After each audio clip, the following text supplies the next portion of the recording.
మధ్య భారతంలో ఒకే ఒక్కడు దండకారణ్యం సహా 6 రాష్ట్రాల ఉద్యమానికి ఒకే ఒక్క సీసీ సభ్యుడు ఉన్నాడు. ఇప్పుడు ఎన్కౌంటర్లు లొంగుబాట్లతో మావోయిస్టు పార్టీ కుదేలు. మొత్తం కేంద్ర కమిటీ 5 సభ్యులకే పరిమితమైందట. సెంట్రల్ కమిటీలో ఉన్న వాళ్ళంతా లొంగిపోవడమో చనిపోవడమో జరిగింది. మొన్న కూడా ఒక ఎన్కౌంటర్లో గణేష్ అలియాస్ హనుమంతు మునుగోడు నియోజకవర్గం చండూరు మండలం పుల్లెంల అనే గ్రామానికి చెందిన గణేష్ కూడా ప్రాణాలు కోల్పోవడం జరిగింది. సెంట్రల్ కమిటీ, ఆయన వయసు 69 సంవత్సరాలు. ఇక మొత్తానికి కేంద్ర కమిటీలో మిగిలింది ఎంతమంది అంటే 5 ఉన్నారట. అందులో కీలకం ఇప్పుడు మొత్తం పార్టీ బాధ్యతలు చూస్తున్న దేవ్జీ. సో ఇప్పుడు ఆ దేవ్జీ చేతిలోనే మొత్తం ఉన్నది. ఇగో దేవ్జీ కాదు కదా, ఇంకెవ్వరు ఇంకా ఏమి చేయడానికి అవకాశం లేదు. సిచ్యువేషన్ వర్స్ట్గా మారింది. మావోయిస్టు పార్టీ గత చరిత్రలో ఏనాడు ఎదుర్కోలేనటువంటి భయంకరమైన పరిస్థితిని ఎదుర్కొంటున్నది. కారణాలు అనేకం. కారణాలు రాజ్యం బలపడ్డము, రాజ్యం చేతిలో ఆయుధాలు పెరిగిపోవడము, టెక్నాలజీ పెరిగిపోవడము, మీ దగ్గర కోవట్లు ఎక్కువగా ఉండడము, కోవట్లని ప్రభుత్వాలు ఇచ్చేయడము, రకరకాల కారణాలు అనేకంగా ఉన్నాయి. మీ దాంట్లో పార్టీ తీసుకున్న నిర్ణయాలు తప్పుడు కొన్ని నిర్ణయాలు తీసుకోవడము, సరైన టైంలో సరైన నిర్ణయాలు తీసుకోలేకపోవడము, ఇవన్నీ ప్రధాన కారణాల కింద ఉన్నాయి. ఏది ఏమైనా సిచ్యువేషన్ చాలా వర్స్ట్గా ఉంది. ఇంకా ఇంకా ఇంకా అడవుల్లో ఉండి ఏదో సాధించి ఇంకేదో మనం నిర్మితమవుతామని అనుకోవడం పొరపాటు. తక్షణం చేయాల్సింది ఆల్టర్నేట్ ఇప్పుడు అల్టిమేట్గా రాజకీయమే అండి. మీరు ఎన్నన్నా చెప్పండి, ఈ రాజకీయాలు మనకెందుకు అని చాలామంది అంటుంటారు. చాలామంది ఏమంటుంటారంటే యూత్ ఈ రాజకీయాలు మనకెందుకు అంటుంటారు. అల్టిమేట్గా రాజకీయమే. ఇప్పుడు ఒక సమస్య పరిష్కారం కావాలంటే ఎవరి దగ్గరికి పోతారు? ఆ సమస్య కోసం ఎక్కడ డిస్కషన్ జరగాలి? అసెంబ్లీలో డిస్కషన్ జరగాలి. ప్రజల సమస్యల మీద చట్టాలు తయారు కావాలి, బిల్లులు తయారు కావాలి, జీవోలు, ఇవంతా ఎట్లా సాధ్యమైంది? ఎవడు అధికారంలో ఉంటే వాడు సాధించి చేయగలుగుతాడు. ఆ అధికారంలో ఉన్నోడు కొంత మన ప్రజల సోయి ఉన్నోడు ఎన్నుకునే ప్రయత్నం చేయాలి మనం. సో సంబంధమే లేదు రాజకీయాలకు మనకు నచ్చదని కొంతమంది అనుకుంటారు కదా, అది కాదు. రాజకీయమే అసలు పాయింట్. ఇప్పుడు వీళ్ళు బ్యాలెట్కి ఓటుకి అన్నింటికి వ్యతిరేకంగా ఇంతకాలం పోరాటం చేసినారు. ఇక తప్పదిగా. సో మీరు ప్రజాక్షేత్రంలోకి వచ్చి పార్టీ పెడతారా, లేదు సంఘాల వైపు నుంచి నిలబడి ప్రజల పక్షాన కొట్లాడతారా, ఏదైనా చేయండి. సో ఆ ప్రయత్నం చేయండి బయటకు వచ్చి. అంతకు మించిన ఆప్షన్ ఇప్పటికిప్పుడు ఏం కనబడట్లేదు. ఇక అడవిలోనే ఉందామనే దానికి ఇక అది అయిపోయింది. అది కుదరదు, కష్టం. మేము ముందు నుంచి చెప్తున్న మాట ఇదే.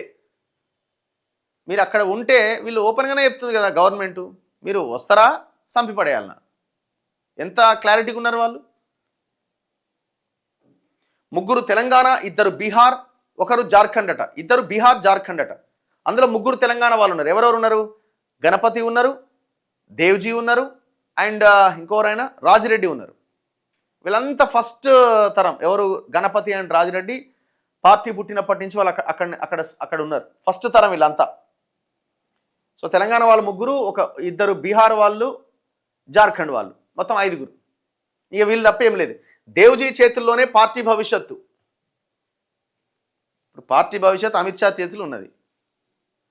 అమిత్ షా గన్ను దించితే పార్టీ బతుకుతుంది, గన్ను ఇంకా పైకి లేపితే పార్టీ అయిపోతుంది. అట్లే అదే ఉంది కదా ఇప్పుడు. ఎవరేం చేయలేరండి. కష్టం, చాలా కష్టం. ఇప్పుడు సిచ్యువేషన్ వర్స్ట్గా ఉన్నది. ఆపరేషన్ కగార్లో భాగంగా వరుస ఎన్కౌంటర్లతో మావోయిస్టు పార్టీ బలహీనపడింది. ఒకవైపు ఎదురుకాల్పుల్లో పార్టీ ప్రధాన కార్యదర్శి బసవరాజు అలియాస్ నంబాల కేశవరావు, సీసీ సభ్యుడు కట్టా రామచంద్రారెడ్డితో పాటు CC member, military chief Madavi Hidma తదితర అగ్రనేతలు చనిపోవడంతో పార్టీకి తీవ్ర నష్టం వాటిల్లింది. మరోవైపు సీసీ సభ్యులు మల్లోజుల వేణుగోపాల్ అలియాస్ సోను, తక్కెళ్లపల్లి వాసుదేవరావు అలియాస్ ఆషన్న పెద్ద ఎత్తున తమ అనుచరులతో కలిసి ఆయుధాలు వదిలి లొంగిపోవడంతో పార్టీ పూర్తిగా కుదేలైపోయింది. ఈ క్రమంలోనే ఒడిశాలోని కంధమాల్ జిల్లాలో తాజాగా జరిగిన ఎన్కౌంటర్లో కేంద్ర కమిటీ సభ్యుడు పాక హనుమంతు అలియాస్ గణేష్ సైతం ప్రాణాలు కోల్పోయాడు. దీంతో ప్రస్తుతం మావోయిస్టు పార్టీ కేంద్ర కమిటీలో 5 మిగిలారు. వీరిలో Muppalla Lakshmanarao alias Ganapathi, Malla Rajireddy alias Sangram, Tippiri Tirupati alias Devji Telangana వాళ్ళు కాగా, Misir Besra alias Sagar, Patiram Manjhi alias Analda Bihar and జార్ఖండ్కు చెందిన వాళ్ళు.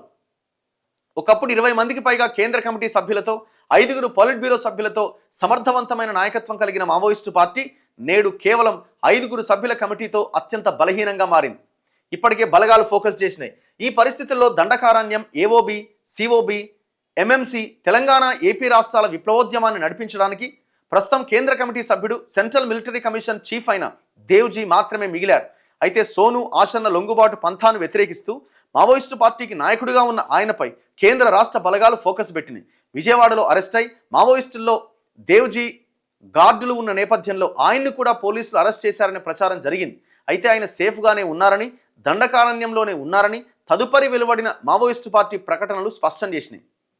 అసలు ఒక ఒక ఒక దశలో అయితే ఆయనను కూడా పోలీసులు అరెస్ట్ చేసిరు, విడుదల చేయాలి అనేటువంటి చర్చ కూడా జరిగింది. ఇప్పుడు ఎవరు ఏడున్నారు అన్నది కూడా ఎవ్వరికి తెలియని పరిస్థితి. ఒకరి నుంచి ఒకరికి సంబంధాలు తెగిపోయినాయి. సో ఆ క్రమంలో చాలామంది ఎన్కౌంటర్లో చనిపోయినారు. వాళ్ళు ఏం ఎన్కౌంటర్ అంటున్నారు, లేదు పట్టుకొని గాల్ చేశారు అంటున్నారు. ఏదైనా జరగవచ్చు. ఇటువైపు నుంచి నమ్మడానికి అవకాశం ఉంది, అటువైపున ఎన్కౌంటర్లో జరిగిన మాట కూడా వాస్తవమే.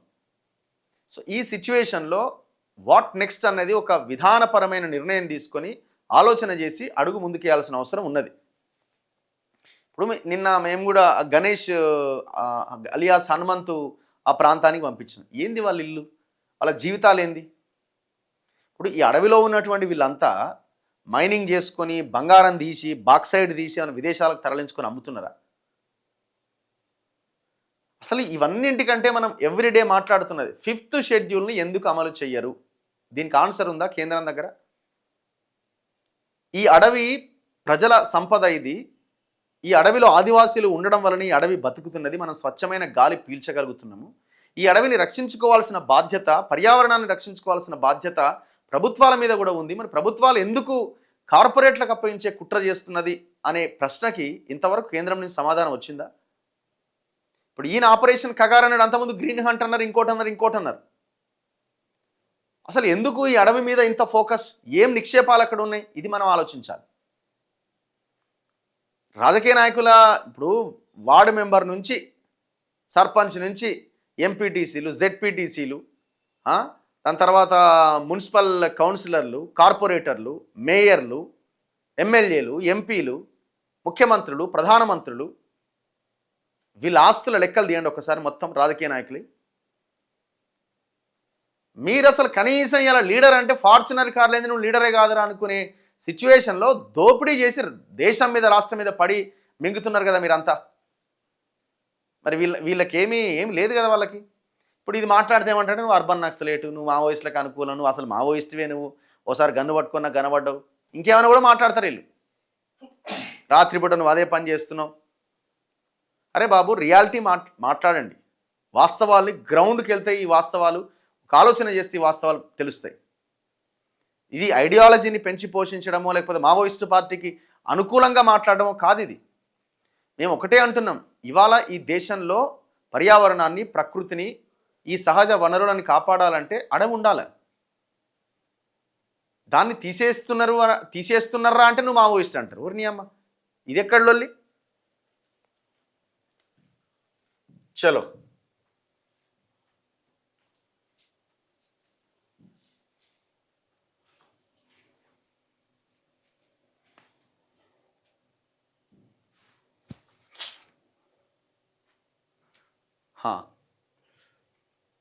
కోతులు కూడా అడవిలో ఉండలేకపోతున్నాయి, ఊర్లలోకి వస్తున్నాయి. మీరు ఎందుకు అక్కడే ఉంటున్నారు? మీరు అట్లా కాదు అడగాల్సింది. కోతులు అడవిలో ఉండలేకపోతున్నాయి, ఊర్లలోకి వస్తున్నాయి అంటే ఎందుకు వస్తున్నాయి? అడవిని నాశనం చేస్తున్నాయి కాబట్టి కోతులు ఊర్లలోకి వస్తున్నాయి. ఇప్పుడు ఎందుకు వస్తున్నాయి కోతులు? అడవి నాశనం చేస్తున్నాం, మనం విధ్వంసం చేస్తున్నాం, అందుకే కోతులు ఊర్లలోకి వస్తున్నాయి. అది ఆ పాయింట్ మనం అట్లా అర్థం చేసుకోవాలి. రాజకీయ నాయకులు అందరూ ఫామ్ హౌస్లు కట్టుకుంటున్నారు, అంతే కదా?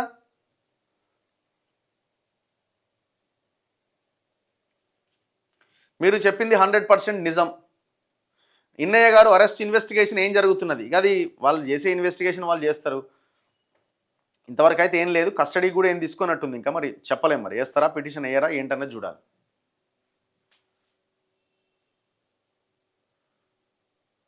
మావోయిస్టుకు మద్దతు ఇవ్వాలి అంటే అడవికి వెళ్ళి తుపాకీ పట్టుకొని తిరుగు. పవిత్రమైన జర్నలిస్టు వృత్తిలో ఉండి మద్దతు తెలపక అది బ్యాన్ ఆర్గనైజేషన్ అట.